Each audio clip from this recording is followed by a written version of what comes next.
a beaucoup célébré la biodiversité marine pendant ce colloque, vous imaginez sans doute ça. C'est-à-dire une série d'organismes très colorés, fabuleusement adaptés à leur milieu, extrêmement mignons, voilà, un vrai trésor.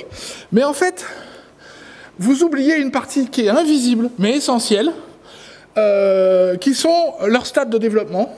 Et donc j'ai mis les larves correspondant à chacun des organismes que je vous ai montrés précédemment. Et la biodiversité marine, c'est aussi ça. Donc on a beaucoup parlé, notamment hier, micro-organismes, phytoplancton, etc. Mais les animaux aussi ont des stades planctoniques qui sont très très importants et qui sont très souvent négligés quand on parle biodiversité marine, parce qu'on a tendance à concentrer uniquement sur les adultes qu'on voit à l'œil nu et qui sont les animaux qu'on a l'habitude de connaître. Mais en fait, la biodiversité marine, c'est aussi ces animaux-là. Donc, il faut se souvenir que la quasi-totalité des organismes marins ont un cycle de vie biphasique. Donc, je l'ai montré avec ce poisson, là, par exemple. Donc, vous avez des adultes qui vont pondre des œufs la plupart du temps. C'est pas toujours le cas, mais la plupart du temps, c'est dans la colonne d'eau. Donc les œufs sont libérés tous en même temps. Et on verra tout à l'heure un cas spectaculaire. Et puis ces œufs vont éclore, ils vont donner des tout petits bébés poissons, donc des larves. Et ces larves vont se développer dans le plancton. Et un jour se transformer en petits juvéniles qui vont, alors dans ce cas de poisson, ici c'est un poisson récifal, et ben qui vont s'installer dans le récif, vivre dans des nurseries dont Philippe L'Enfant nous a parlé hier, et puis redonner des adultes. Et donc ça, c'est un cycle de vie commun. Si je prends un grand poisson pélagique, le thon rouge, on a exactement la même chose. Les poissons font des grosses agrégations de pontes, il va y avoir des œufs qui vont donner des larves, et puis un jour, ces larves vont se transformer en petits juvéniles qui vont commencer à vivre dans un banc et activement nager partout et grossir très rapidement pour donner des adultes, et le cycle est ainsi bouclé. Alors quand vous regardez les larves de poissons, et souvent on n'a pas l'habitude de les regarder, elles sont petites, elles sont souvent difficiles à attraper, elles sont très diluées, il faut se souvenir que les larves de poissons, d'abord c'est absolument magnifique, les larves de poissons marins, elles sont très petites, et elles ont des adaptations tout à fait incroyables, parce qu'il faut se rendre compte qu'elles vivent dans un milieu qui est extraordinairement différent du nôtre, et même très différent du milieu dans lequel ils vont vivre quand ils sont des adultes. Et donc vous avez des animaux, je vous en ai mis quelques-uns là, assez spectaculaires, qui paraissent vivre dans un monde étrange. Alors j'en ai un qui me plaît bien, c'est celui-ci. Est-ce que vous savez, est-ce que quelqu'un sait la larve de quoi c'est, ça ? Ouais, c'est une larve de poisson-lune. Donc le poisson-lune adulte, 2 mètres, ça peut peser 1 tonne, ça fait 300 millions d'œufs, et ça a une larve de 2,5 mm. C'est une des croissances les plus fortes du monde animal, puisque entre la larve tout juste éclose et l'adulte, elle va croître plus de 10 millions de fois en poids. Donc c'est un taux de croissance absolument monumental. Et cette larve, bon, je suis un fan de poisson-lune, et je suis aussi un fan de leurs larves. Vous voyez qu'elle a plein d'adaptations tout à fait fascinantes. Elle a une espèce de gelée qui l'aide pour flotter, et puis elle a des épines qui sont sans doute un dispositif anti-prédation pour éviter de se faire manger par tous les organismes planctoniques qui sont là, donc elle ne doit pas être très agréable à avaler vu qu'elle est pleine de piquants. Voilà, donc vous avez aussi beaucoup de larves qui ont des dispositifs de flottaison qui augmentent leur frottement. C'est le cas de ces deux poissons ici. Il faut se souvenir qu'à cette taille, on est dans une taille millimétrique, à cette taille, l'eau est quelque chose de très visqueux. Donc c'est difficile pour les larves d'aller dedans. Et pour être moins le jouet des courants, elles ont des dispositifs qui vont encore augmenter cette viscosité pour flotter sans que ce soit une dépense énergétique trop forte. Et donc là, pour vous aider, la solution, ça c'est une larve de baudroie, et ça c'est une larve de truite de mer qui est une sorte de mérou.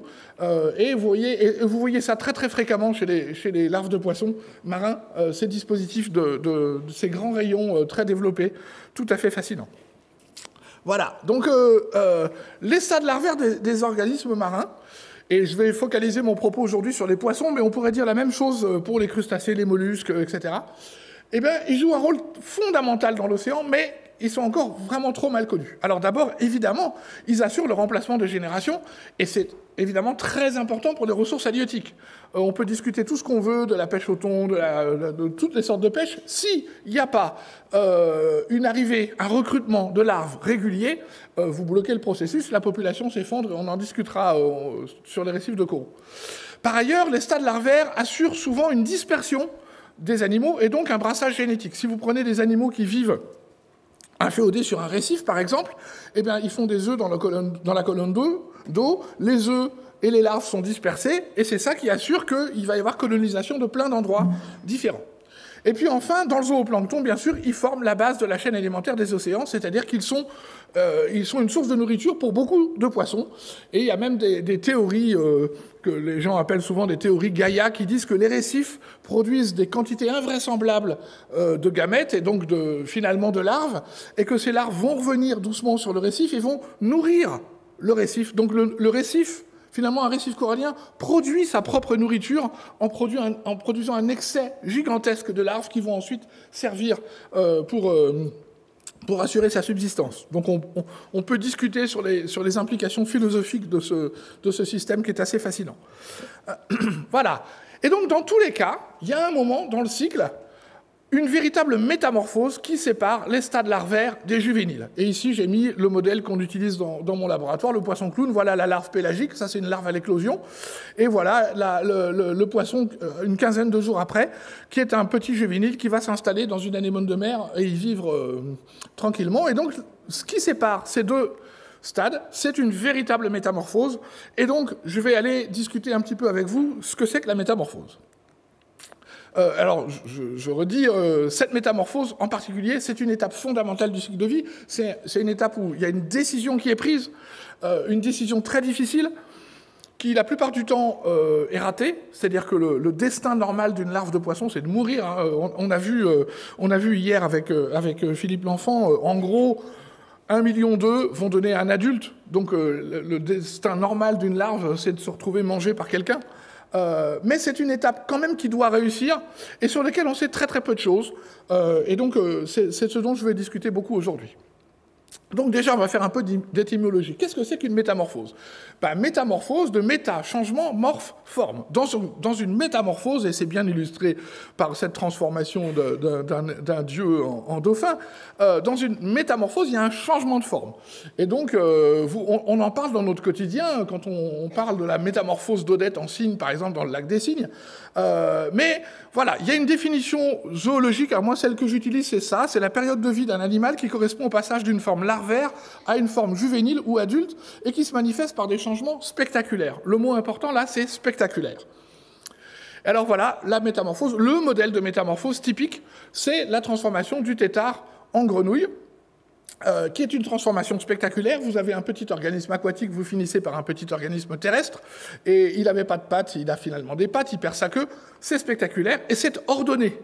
C'est-à-dire que d'abord, les pattes doivent pousser, et ensuite, seulement après, la queue doit disparaître. Si c'est l'inverse, ça ne marche pas, ça fait un tétard qui n'a plus de pattes, qui n'a pas encore de pattes et plus de queue, et là, évidemment, il se fait manger. Et donc, c'est un très beau modèle biologique pour comprendre comment, sur un organisme vivant qui fonctionne, qui doit manger, qui doit échapper aux prédateurs, qui doit grandir, etc., comment on peut réussir à faire une transformation morphologique profonde. Et elle n'est pas que morphologique, elle est physiologique, elle est comportementale, elle touche tous les aspects de la vie de l'animal. Alors, j'ai mis un petit film pour que vous puissiez voir. Hop, et là. Ah oui, alors là, il faut que mince. Tu dois pouvoir cliquer avec le truc sur l'image pour qu'on voit le petit film qui se déroule. Voilà, là en dessous, voilà. On va voir la transformation d'un tétard en grenouille. Et donc, vous allez voir que voilà, les pattes apparaissent d'abord, ici, et puis la deuxième paire de pattes, la paire de pattes antérieure apparaît après, et puis il y a une transformation crânio-faciale totale, vraiment très très spectaculaire, et puis à la fin, la queue disparaît. Voilà, et donc vous avez ici... Et vous voyez que c'est un phénomène extraordinairement coordonné, très, très complexe, finement régulé. Alors on sait, depuis le début du XXe siècle, que les hormones thyroïdiennes, et je discuterai dans une minute des hormones thyroïdiennes, les hormones thyroïdiennes sont essentielles pour la métamorphose. Alors c'est l'expérience de Goudernach en 1912 qui donne à manger différents organes de cheval à des têtards, et il montre que quand les têtards mangent de la thyroïde, eh bien, ça induit leur transformation. Donc, ils ont conclu qu'il y a une substance dans la glande thyroïde qui induit la métamorphose. Et donc, ça, c'est Goodernach avant l'expérience, et ça, c'est Goodernach après l'expérience, évidemment. Et au passage, petite histoire amusante, Goodernach travaillait à Prague en 1912. Et en 1912, à Prague, il y avait une autre personne encore plus célèbre que lui, Franz Kafka, qui écrivait La Métamorphose. Et donc j'aime à penser, comme ma collègue Barbara Domenech qui a remarqué la première cette coïncidence, j'aime imaginer Goodernach et Kafka, dont on ignore s'ils se connaissaient, dans une taverne à Prague, buvant de force bière et discutant sur la métamorphose. Mais en tout cas, on ne le sait pas. Mais... Donc, conclusion, les hormones thyroïdiennes induisent la métamorphose. Et si on bloque les hormones thyroïdiennes, on enlève la thyroïde, une opération difficile, mais on peut faire, ou on utilise des molécules chimiques qu'on appelle les goitrogènes, qui empêchent la sécrétion d'hormones thyroïdiennes, et bien si on bloque les hormones thyroïdiennes, on bloque la métamorphose. Alors je vous le prouve, chez le tétard, voilà un tétard contrôle, et puis voilà un tétard traité 5 jours aux hormones thyroïdiennes. Chaque fois que vous verrez acheté là, dans mon topo, c'est hormones thyroïdiennes. Et donc vous voyez qu'effectivement les hormones thyroïdiennes induisent la métamorphose, il y a des pattes, la tête s'est régulée, etc. Et puis à l'inverse, voilà un tétard normal, et voilà, si on enlève la thyroïde d'un tétard, eh ben, ça donne un tétard géant. Et si on traite le tétard géant sans thyroïde avec des hormones thyroïdiennes pendant 21 jours, eh ben, on observe un début de métamorphose. Bon, honnêtement, il va mourir, hein, ça ne va pas donner une grenouille géante à la fin, quand même, ça ne fonctionne pas. Mais ça montre que les hormones thyroïdiennes sont nécessaires et suffisantes pour déclencher la métamorphose. Alors les hormones thyroïdiennes, vous connaissez, parce que, en plus, ces temps-ci, dans l'actualité, vous avez entendu parler du lévothyrox, qui est un traitement des problèmes thyroïdiens. En gros, 10% de la population humaine dans notre pays a des problèmes d'hormones thyroïdiennes. Donc les hormones thyroïdiennes, elles sont produites par une glande qui est la thyroïde, qui est à la base du cou, et qui est particulière parce que c'est un acide aminé, c'est 2 acides aminés de tyrosine couplés avec des atomes d'iode. Et donc, la seule fonction de l'iode chez l'homme, c'est de produire les hormones thyroïdiennes. Il y a 2 formes, T4 et T3. T3 est la forme active, et l'iode est essentiel. Et donc, les hormones thyroïdiennes, elles agissent sur le métabolisme général. Typiquement, les gens qui ont trop d'hormones thyroïdiennes, ils ont chaud tout le temps, ils sont très maigres. Les gens qui n'ont pas assez d'hormones thyroïdiennes, ils sont un peu flagada, ils ont froid tout le temps, ils sont un peu gros. Quand vous avez un peu d'habitude, moi je reconnais assez rapidement si les gens sont hyper ou hypothyroïdiens, ça se voit, c'est assez facile. Et donc elles sont aussi essentielles pour la maturation du système nerveux. Et comme je vous ai dit, il y a vraiment un problème autour de la fonction thyroïdienne. À peu près 10-12% de la population humaine a des problèmes d'hormones thyroïdiennes, y compris d'ailleurs des problèmes liés à la dépression. Et donc, vous savez peut-être que chaque nouveau-né à la naissance, on lui fait une piqûre, on lui prend une goutte de sang au talon, on teste la phénylcétonurie, donc la présence de l'acide aminé-phénylalanine, et puis on teste la présence d'hormones thyroïdiennes, parce que si un nouveau-né manque d'hormones thyroïdiennes la première semaine de sa vie, il va avoir un retard mental définitif, parce que les hormones thyroïdiennes sont essentielles à la maturation du système nerveux.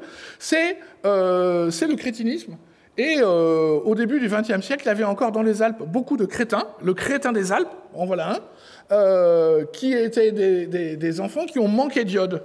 Parce que dans les pays montagneux, le sel n'était pas du sel de mer, et donc c'était compliqué. Et ils manquaient d'iode, ils avaient des problèmes de croissance et des problèmes de retard mentaux. Et au passage, chers amis, je voudrais vous attirer votre attention sur un point de votre alimentation que vous ignorez peut-être. Vous adorez la fleur de sel, et c'est vrai que une tomate à la fleur de sel, c'est magnifique. On peut faire plein de choses superbes avec la fleur de sel. Mais ne mangez pas que de la fleur de sel. Parce que la fleur du sel, c'est simplement le sel tout juste évaporé. Et l'iode est la première chose qui s'évapore. Et d'ailleurs, quand vous allez au bord de la mer, vous dites « Ah ouais, ça sent bon, ça sent l'iode ». Bah oui, l'iode est dans l'air, et pas dans le sel.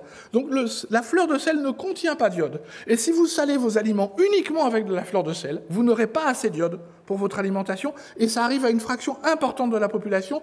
On estime que 20 à 25% de la population en France, surtout les femmes, pour une raison que j'ignore, je n'ai jamais creusé ça, sont en manque léger d'hormones thyroïdiennes, pas grave, mais suffisant pour qu'il y ait des petits problèmes de dépression, des petits problèmes immunitaires, etc.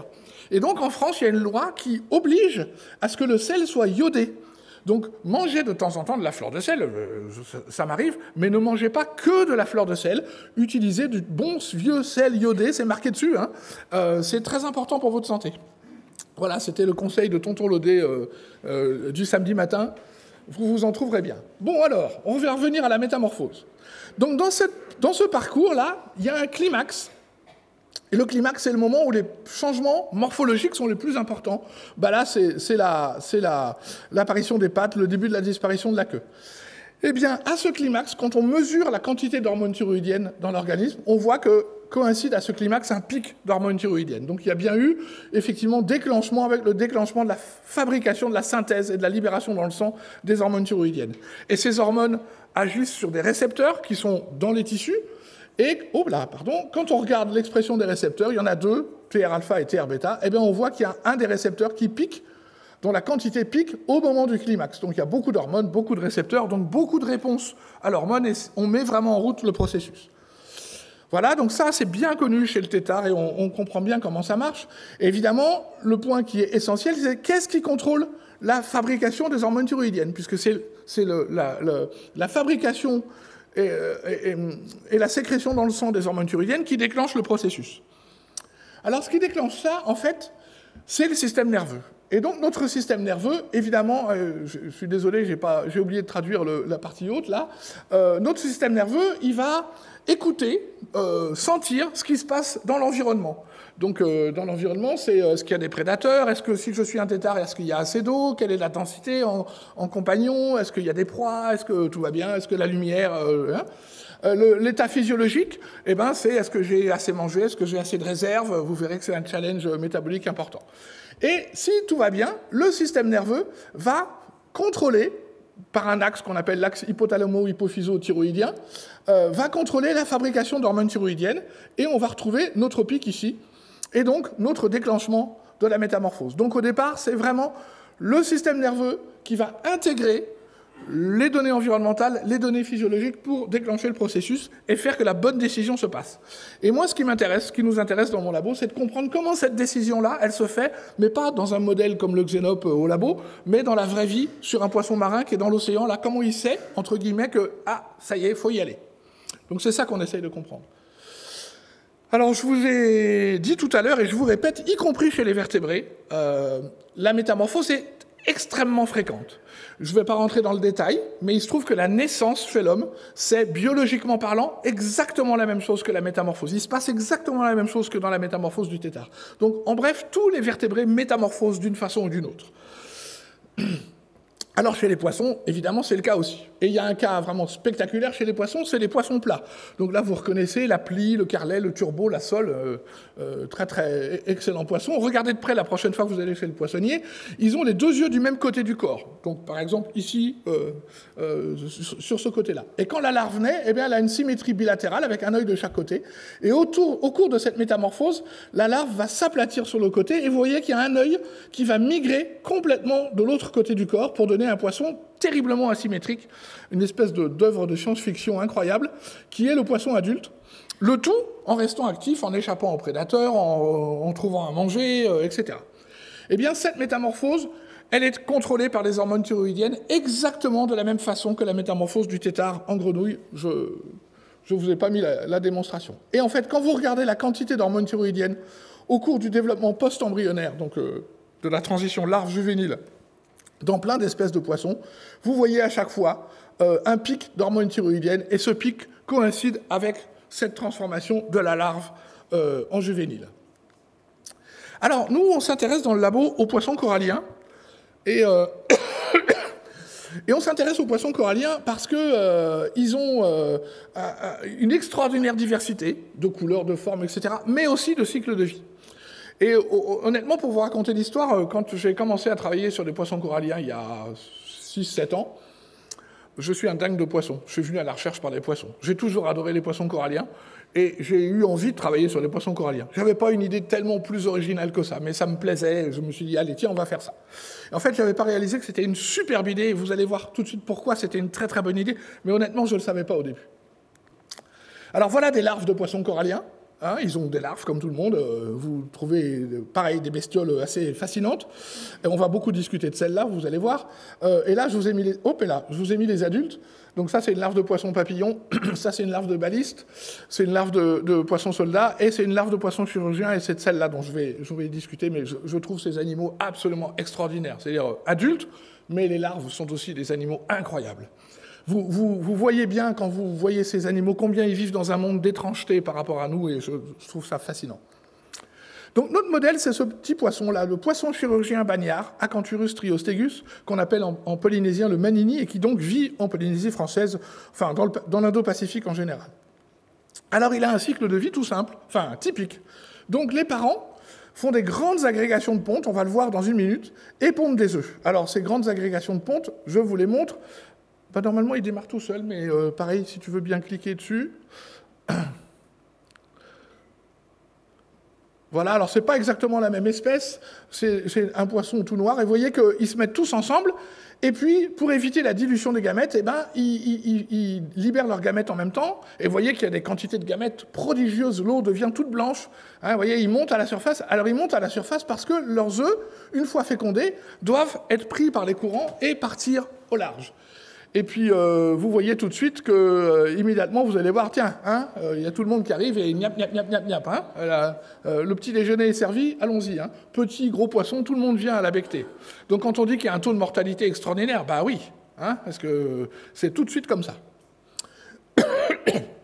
Mais une des façons d'expliquer le cycle biphasique, donc le fait qu'il y ait des larves et après des juvéniles, c'est que dans l'océan, dans le plancton, le taux de mortalité est sans doute plus faible que dans le récif où il y a plein d'organismes filtreurs, voilà, là il y a plein de petits poissons qui pareil, vont manger. Hop là. Voilà, donc ils ont fait des œufs.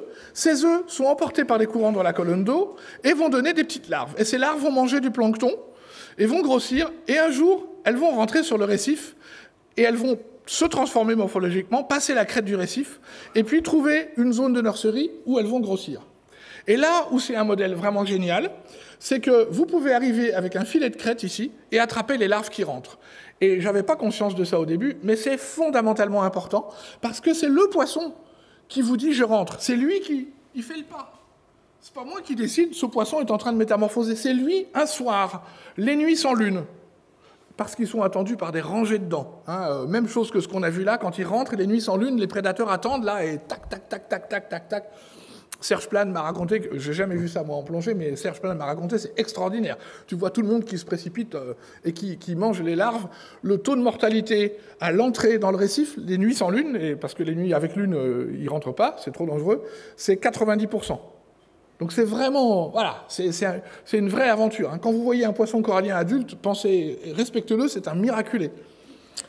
Mais d'un autre point de vue, c'est formidable parce que vous les attrapez et ils sont tous au même stade.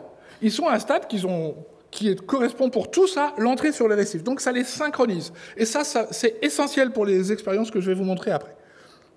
Donc voilà un filet de crête. Je remercie mon collègue. Alors je fais tout ce travail avec David Lekini au CRIOB, que Serge m'a présenté il y a 5-6 ans et qui est vraiment devenu un vrai frère. On s'entend comme larron en foire. C'est vraiment super de travailler avec lui. Et donc là, ils ont monté un filet de crête. Vous voyez l'ouverture du filet, et puis vous voyez le filet, et à la fin, il y a un réceptacle ici en bas. Et vous voyez qu'on n'est pas loin de la côte. Hein. La côte est juste là. Et puis, vous attrapez les larves que les vagues vont amener. Et les nurseries dans lesquelles elles vont vivre, c'est ces zones peu profondes, là, où quand vous vous promenez, vous voyez le lendemain plein de petits poissons dans les flaques, dans les rochers cachés, peureux. Ben, c'est eux. C'est les futurs adultes, après, qui seront dans les récifs.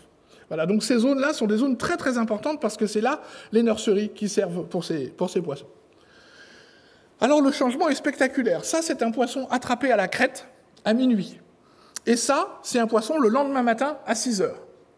Donc vous voyez, le changement de pigmentation est extraordinairement rapide, très cadré sur l'environnement. Ben, ça, c'est typiquement un poisson pélagique. Il est quasiment transparent. Il a un bouclier qui va refléter la lumière. Donc quand vous le voyez par-dessous, avec la surface, il est quasiment invisible. Et évidemment, dans le récif, lui, il serait mangé tout de suite parce qu'il serait évidemment reconnaissable facilement. Et ce poisson-là, pélagique dans le bleu, bah, lui, encore plus. Mais par contre, lui, il a une coloration disruptive avec ses bandes, et donc finalement, il s'en sort assez bien dans le récif. Donc ça, c'est le lendemain. Et 5 jours plus tard, eh ben, vous voyez peut-être que toute la bouche là s'est transformée parce que ce poisson c'est un brouteur et que eh ben, on verra un film, il broute en permanence le substrat et donc il a une transformation crânio-faciale importante. Alors, l'entrée sur le récif, c'est un vrai challenge. C'est d'abord une perte de poids spectaculaire puisqu'ils perdent 1/3 de leur poids en une dizaine de jours. Donc c'est un challenge en termes de prédation, mais c'est un challenge aussi métabolique. C'est compliqué pour eux d'y aller, donc on comprend qu'ils prennent la décision une bonne fois et qu'ils fassent attention, parce que s'ils la ratent, eh ben, ils n'auront pas assez à manger après.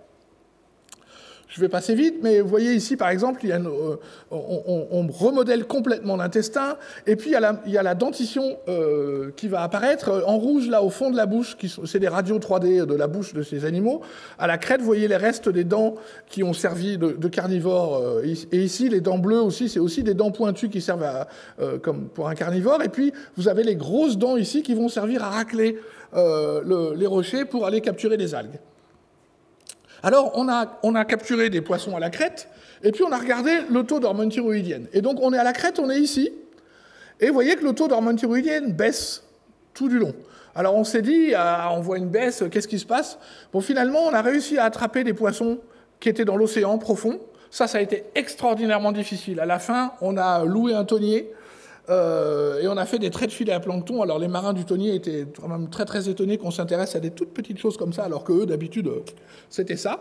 Mais on a réussi comme ça à montrer qu'effectivement on a un pic. Les toutes petites larves ont très peu d'hormones thyroïdiennes, puis vous voyez qu'il y a un pic qui est en fait dans l'océan, des larves qui sont sûrement pas très loin du récif, et puis ensuite une baisse. Donc l'entrée sur le récif, c'est bien la fin du processus de métamorphose. Et je ne vous bassine pas avec des données, trop de données, mais on a montré ça de plein de façons différentes. C'est bien convaincant. Mais on s'est dit, ça c'est une corrélation. Mais ce n'est pas un lien causal, ce n'est pas une preuve. C'est très important de faire la distinction entre corrélation et lien causal. J'arrête pas d'expliquer à mes étudiants que cette corrélation est importante. Alors j'ai une petite blague là-dessus. Aux États-Unis, le nombre d'accidents de la route et le nombre de pasteurs protestants sont corrélés par État. Plus il y a de pasteurs protestants, plus il y a d'accidents de la route. Ça, c'est une corrélation. Le lien causal, c'est la démonstration que soit les pasteurs protestants conduisent très mal et font beaucoup d'accidents, soit qu'il y a beaucoup d'accidents et que les gens sont très tristes et se tournent vers le réconfort de la religion. Ou alors, c'est que c'est un lien, c'est une corrélation qui n'a pas de significativité importante, et en l'occurrence, c'est le cas. Il y a un facteur confondant, c'est la population. Là où il y a beaucoup de population, les gros États, il y a beaucoup d'accidents et beaucoup de pasteurs, il n'y a pas de lien causal. Voilà, donc une corrélation, c'est pas forcément un lien causal. Et on s'est dit, moi, je voulais savoir si vraiment les hormones thyroïdiennes déclenchaient le processus. Donc on a deux façons de faire pour ça. On peut modifier l'environnement. Mon collègue Marc Hormick a montré que si vous prenez des poissons à la crête, vous les mettez dans une cage et vous mettez la cage dans le bleu, dans le pélagique, dans l'océan profond, ils bloquent leur métamorphose et voire même ils révertent un petit peu. Donc on s'est dit, ça je peux manipuler ça et on va voir si ça change. Et puis, comme le récepteur des hormones thyroïdiennes, il est très important en santé humaine, on a plein de molécules qui permettent d'activer ou d'inhiber le récepteur. Donc activé, c'est les hormones thyroïdiennes, T3, et l'inactivé, c'est NH3, qui est un antagoniste, c'est une molécule qui se fixe sur le récepteur mais qui l'empêche de fonctionner. Alors, je vais vous montrer un exemple. Ici, on a pris la longueur de l'intestin. Donc là, pendant la métamorphose, on est à la crête ici, puis on est 2 jours, 1 jour, 2 jours, 3 jours, 5 jours, 8 jours après. La longueur de l'intestin augmente, c'est normal, c'est un poisson qui était carnivore et qui devient végétarien. Les plantes, c'est plus difficile à digérer que la viande, et il faut un tube digestif plus grand. Tout le monde fait ça. C'est une constante chez les animaux. Donc ça, c'était pas étonnant. La longueur de l'intestin augmente pendant la métamorphose. Si je traite aux hormones thyroïdiennes, en bleu, vous voyez que par rapport au contrôle, la longueur de l'intestin augmente plus vite. Si je bloque avec des hormones avec le NH3, ça augmente moins vite. Et si je remets des hormones thyroïdiennes, ça augmente de nouveau plus vite. Et si je mets mes poissons sur la pente externe, external slope en anglais, donc je les remets dans l'océan profond, et c'est pareil, je bloque la longueur de l'intestin. Donc là, ça me montre bien que oui, ce processus, il est contrôlé par les hormones thyroïdiennes. Si je les bloque, ça bloque, ça ne fonctionne pas. Bon, alors on était contents et on a fait plein d'autres tests sur plein d'autres choses. Mais on s'est dit, je voulais plus comprendre le lien entre hormones thyroïdiennes et la fonction écologique du poisson. Alors la fonction écologique des acanthurus, que vous voyez ici en banc adulte, c'est de brouter. Et c'est très très important parce que dans les récifs de coraux, il y a un combat entre le corail et l'envahissement par les algues. Et vous les voyez, ils broutent sans arrêt, pout, comme ça, et puis ils mangent le turf algal qui pousse sur les coraux, et comme ça, ils laissent du substrat libre pour que les coraux puissent se développer, ils débarrassent le corail de leurs algues. Alors on a fait ça, donc on a pris les poissons à la crête, on les a traités aux hormones thyroïdiennes, ou on les a mis sur la pente externe, et puis on a mesuré leur capacité de broutage, tout simplement, après les traitements, on les met dans un bac, on met du turf algal, et puis on filme, et on compte le nombre de morsures. Mon étudiant a trouvé ça génial. Ensuite, il a passé des heures à compter des morsures sur des vidéos. Et qu'est-ce qu'on voit? Alors, avec une cinétique différente, je ne vais pas rentrer dans le détail, mais on traite aux hormones thyroïdiennes, il y en a plus. On bloque les hormones thyroïdiennes, il y en a moins. Et on met sur la pente externe, il y en a encore moins, beaucoup, beaucoup moins. Et on a même mesuré la quantité, le poids d'algues broutées. Bon, bref. Voilà. Donc, les hormones thyroïdiennes contrôlent la transformation écologique du poisson. Alors, mon étudiant, Marc Besson, m'a à ce moment-là proposé une manip. Quand il m'a proposé ça, je lui ai dit aucune chance que ça marche, c'est zéro, no way. Mais il m'a dit ouais, mais je vais la faire quand même. Bon, je lui ai dit allez, d'accord, fais-la. Et donc c'est une expérience de prédation. Donc on l'a appelée l'expérience Hunger Game. Qu'est-ce que vous faites? Vous prélevez des poissons à la crête. Vous les traitez aux hormones thyroïdiennes, à l'antagoniste ou à la pente externe. Et puis après ça, vous les réunissez tous dans une cage qui est dans le lagon, chacun avec une petite marque de couleur, et vous mettez un prédateur. Et puis vous revenez 2 heures plus tard, et vous comptez qui a survécu. Et moi, je pensais que le prédateur, vous arrangez qu'il ait un peu faim quand même. Hein. Je me suis dit, ça va jamais marcher. Ça marche superbement bien. Donc les poissons traités aux hormones thyroïdiennes survivent mieux, les poissons traités à l'antagoniste beaucoup moins bien, et les poissons qui ont été mis sur la pente externe moins bien aussi, à 2 jours ou à 5 jours. Donc les hormones thyroïdiennes, ils contrôlent la transformation complète du poisson, et même la qualité du poisson, sa capacité à éviter un prédateur.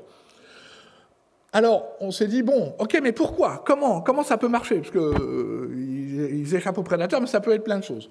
Donc, on s'est tourné vers les organes d'essence. Pourquoi les organes d'essence? Parce qu'on sait que les hormones thyroïdiennes contrôlent beaucoup la maturation des organes d'essence chez les mammifères, chez le xénope. Alors là, je vous ai mis un exemple, les narines. Donc ça, c'est une tête de poisson au microscope électronique. Vous voyez la narine ici. Puis dans la narine, vous avez cette structure sur laquelle il y a les récepteurs olfactifs. Et vous voyez, il y a des lamelles là. Et donc, le nombre de lamelles augmente pendant la métamorphose. C'est ce que vous voyez ici. Et donc, on a compté le nombre de lamelles. Pareil, poisson traité aux hormones thyroïdiennes ou à l'antagoniste ou à la pente externe. Vous voyez que vous traitez aux hormones thyroïdiennes, il y en a plus. Vous mettez à la pente externe ou à l'antagoniste, j'ai toujours mis les mêmes couleurs, il y en a moins. Donc, les hormones thyroïdiennes contrôlent le développement des organes sensoriels. OK ? Ça, c'est les organes. Est-ce que ça veut dire qu'ils sentent différemment? Alors, on a fait des tests de comportement. Donc pareil, le tout sur des populations sauvages, hein, ce qui est quand même pas fait souvent. Souvent on fait ça au labo, mais là c'est des poissons à chaque fois qu'on prend à la crête. Alors on a fait un test tout simple. Vous mettez le poisson ici, dans un petit volume, et puis vous avez 2 courants d'eau qui sont parallèles et qui ici se mélangent pas. Et il y a un courant d'eau contrôle en bleu, et puis ici il y a un courant d'eau qui vient d'un aquarium dans lequel on a mis un prédateur. Ouais, j'ai bientôt fini. Et vous testez si le poisson, où est-ce qu'il va? Où est-ce qu'il se met? Et vous voyez que des poissons pris à la crête, ils font pas beaucoup la différence. Des poissons à 2 jours, ils font la différence. Et à 5 jours, très très bien. Donc ils apprennent très vite que oula, le prédateur, c'est pas bon, on va plutôt se mettre dans l'eau contrôle. Eh bien, les poissons traités aux hormones thyroïdiennes, ils font encore plus la différence. Les poissons traités NH3, ils s'en moquent totalement, les poissons traités à l'antagoniste. Et les poissons pente externe, ils préfèrent l'odeur du prédateur. Donc là, on commence à comprendre les résultats de prédation. Bon, j'ai pas le temps. Même chose sur la reconnaissance visuelle. Même topo. Pareil. Donc, l'entrée sur le récif, c'est une métamorphose qui est contrôlée par les hormones thyroïdiennes, et les hormones thyroïdiennes contrôlent l'ensemble du processus, la qualité du poisson. Et donc, je vais, dans le temps qui me reste, discuter pollution chimique. Parce que, vous savez, vous avez entendu parler sur la pollution chimique des perturbateurs endocriniens, des molécules qui bloquent, qui altèrent la réponse, les systèmes hormonaux chez les poissons. Et je vous suggère les livres de ma collègue Barbara Domenech, qui a beaucoup réfléchi et proposé des choses intéressantes sur la perturbation thyroïdienne et le lien avec l'autisme, etc. Et les récifs coralliens, c'est des endroits fantastiques, mais ils sont pollués, ils sont réchauffés, comme Serge Plane nous l'a montré au début de ce colloque. Donc on a décidé de s'intéresser à une molécule particulière, le chlorpyrifos, qui est une molécule, un organophosphate, un insecticide, qui est utilisé dans beaucoup de cultures, la vigne, chez nous ici, hein, mais aussi plein de cultures tropicales, et qu'on trouve en grande quantité en Polynésie et dans les récifs coralliens. Alors, le chlorpyrifos, quand vous mettez des doses croissantes de chlorpyrifos, vous voyez une diminution des taux d'hormones thyroïdiennes, dose dépendante, chez notre petit acanthurus. Et je vais faire court, une longue histoire. La longueur de l'intestin, ça marche aussi. Le broutage, ça marche aussi. Ça marche même très très fort. Il y a un effet très fort du chlorpyrifos sur les capacités de broutage. Et je vais tout de suite aller au test de prédation. Donc le test de prédation, le contrôle, le poisson traité au chlorpyrifos, ça c'est le prédateur et ça c'est les poissons. Et bien vous voyez que effectivement les poissons traités au chlorpyrifos, ils se comportent comme des poissons qui n'ont pas assez d'hormones thyroïdiennes. Donc on s'est dit, ah bah on va prouver le lien. On a pris ces poissons traités au chlorpyrifos, on a rajouté des hormones thyroïdiennes. Et bingo, on corrige, on sauve les poissons en les traitant aux hormones thyroïdiennes, ce qui veut dire que cet effet-là, il est bien dû au manque d'hormones thyroïdiennes. Vous pouvez le corriger. Bon, donc on voit bien que cette métamorphose, elle est sensible à la perturbation endocrinienne, et c'est très important, parce que je vous ai dit que les poissons, ils contrôlaient dans les récifs, leur rôle écologique est essentiel en limitant la prolifération par les algues. Si vos récifs sont pollués, eh bien leur capacité à brouter est moins forte, et du coup, il y aura plus d'algues, et c'est très mauvais pour les récifs. Donc je ne dis pas que c'est l'unique explication de l'envahissement des récifs par les algues, mais ça y participe probablement. Bon, puis vous avez remarqué, il y a un réchauffement climatique, il paraît, j'ai ouï dire. Et ben, on a évidemment voulu tester l'effet du réchauffement climatique, et on s'est mis dans 2 températures, notamment de 31,5, c'est une température prévue par le GIEC pour la fin du siècle. Je vais très vite, on baisse les hormones thyroïdiennes quand on traite 2 jours avec des températures élevées. On a des effets sur les organes sensoriels très très forts, et je vais tout de suite aller au test de prédation, puisque c'est là que je veux aller. Donc on a refait la manip, ça c'est après le test de prédation, le pauvre poisson il est là, c'est Marc Besson, mon étudiant, qui a fait ces photos magnifiques. Donc le contrôle, le poisson à 31 degrés, il est perturbé, il n'a pas assez d'hormones thyroïdiennes, et ben il réagit pas bien. Alors, qu'est-ce qui se passe si on le corrige en mettant des hormones thyroïdiennes? Eh bien, ça marche aussi. On ne récupère pas le niveau normal, mais ça marche aussi. Ce qui veut dire que, et ça c'est une conclusion vraiment importante, ça veut dire que d'avoir traité un poisson, d'avoir exposé un poisson à une température élevée, ça lui a induit une perturbation endocrinienne. Donc ça lie 2 choses qu'on discute totalement séparément, qui sont le réchauffement climatique et la pollution chimique. Mais en fait, le réchauffement climatique, ce qu'il induit chez ces animaux, c'est une perturbation endocrinienne qu'on peut corriger en remettant l'hormone qui manquait ici. Et ça, alors ça je vais passer. Ça c'est très important, parce que ça veut dire que les polluants, le réchauffement, l'acidification, on a des données pareilles, je ne vous ai pas parlé de ça, mais le bruit et la pollution lumineuse agissent sur les systèmes hormonaux. Et ça veut dire que toutes ces perturbations, elles vont être intégrées, permettre aux poissons de s'adapter, d'avoir éventuellement de la résilience, et d'adapter leur comportement et leur survie dans le récif à ce sujet. Mais je voudrais terminer par une dernière diapo pour bien vous faire toucher du doigt que la perturbation endocrinienne, j'ai fini, la perturbation endocrinienne, ça a des conséquences importantes et très spécifiques. Dans les perturbations endocriniennes, vous avez souvent ce qu'on appelle des relations dose-réponse non monotones. Ça, on augmente la dose, on regarde un effet, ça c'est une relation monotone. Vous avez une croissance linéaire ou en asymptote, là, mais logarithmique, je veux dire, mais différente. Mais une relation non monotone, c'est ça. C'est que la relation entre la dose et l'effet, elle croît pas régulièrement, et elle peut même être plus faible à forte dose qu'à faible dose. Le cauchemar des institutions qui servent à réguler les effets des perturbations endocriniennes. Ensuite, il y a souvent une latence entre exposition et effet. Vous pouvez avoir des effets très précoces qui vont avoir des conséquences très tard à l'âge adulte. Il y a plein d'exemples de ça. Et enfin, il y a des fenêtres développementales, et qui a été bien illustré chez l'homme sur l'affaire du distilbène. Il y a des moments où un organisme est très, très, très sensible à une perturbation endocrinienne. Si effectivement le réchauffement climatique induit une perturbation endocrinienne, ça veut dire que ces choses-là s'appliquent et que ce n'est pas du tout la même façon de penser l'impact du réchauffement climatique sur les organismes vivants. Et donc je pense qu'il va falloir qu'on regarde différemment comment les organismes vivants s'adaptent au réchauffement climatique en prenant en compte ces spécificités de la perturbation endocrinienne. Voilà, j'ai fini. Je voudrais vraiment remercier Guillaume Holzer et Marc Besson qui ont vraiment fait ce travail sur Acanthurus avec mon vieux collègue, cher ami David Lecchini, puis citer les autres membres de mon équipe qui travaillent sur le poisson clown, et je ne vous en ai pas parlé. Et merci beaucoup. Et ça, c'est ce qu'on trouve dans un filet de crête. Donc il y a des petits Acanthurus ici, puis vous voyez plein de poissons vraiment cool à côté. Merci.